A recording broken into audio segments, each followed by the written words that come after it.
now underway as promised, so let's take you inside the room. That's nearly 20 times the number answered by Joe Biden in cabinet meetings during his entire 4 years in office. In more excellent economic news that was released yesterday, the Consumer Price Index report showed inflation fell to 2.4% in March, smashing expectations for the second straight month in a row. This marked the first drop in consumer prices dating all the way back to the COVID pandemic.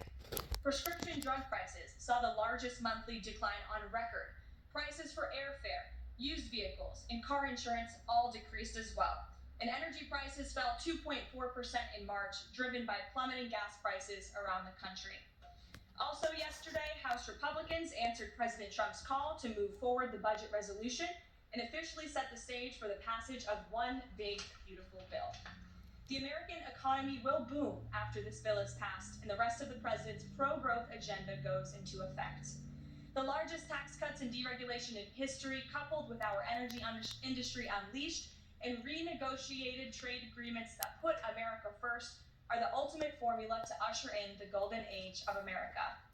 On that note, more than 75 countries have now reached out to the Trump administration, eager to address the trade issues that have exploited America and hurt our workers in the process. The phones have been ringing off the hook to make deals, and these countries wisely heeded President Trump's warning not to retaliate, and as a result, they were rewarded with a 90-day pause and substantially lower reciprocal tariff rates during this period so potential solutions can be achieved. Past presidents just willingly accepted the failed status quo on trade that ripped off our workers and our companies. But that's not who this president is. He creates his own leverage and negotiates deals better than anyone else who has sat in the Oval Office before him. And that process is currently underway. On another matter, the deadline for registration under the Alien Registration Act is today.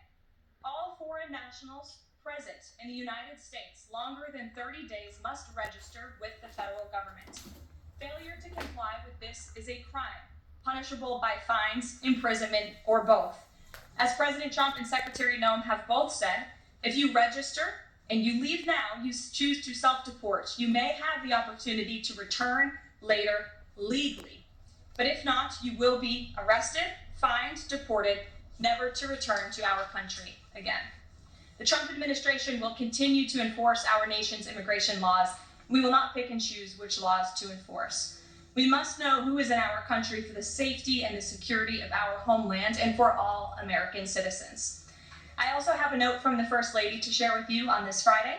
On Tuesday this week, First Lady Melania Trump celebrated the advancement of the Take It Down Act in the House Energy and Commerce Committee. The important legislation passed the committee with bipartisan support. And as you may remember, the president talked about this bill in his address to a joint session of Congress last month. The First Lady remains dedicated to her championing child well-being, ensuring that every young person can thrive, and of course, championing her Be Best agenda. We urge Congress to swiftly pass this important legislation. Here in our new media seat today, we have Jordan Berman. Jordan is a social media content creator and influencer and a lawyer who grew up following breaking down the news from a neutral perspective. Jordan is the host of her own podcast called Unbiased Politics, where she dissects the top stories from the week from a legal perspective. Jordan focuses on... All right, the White House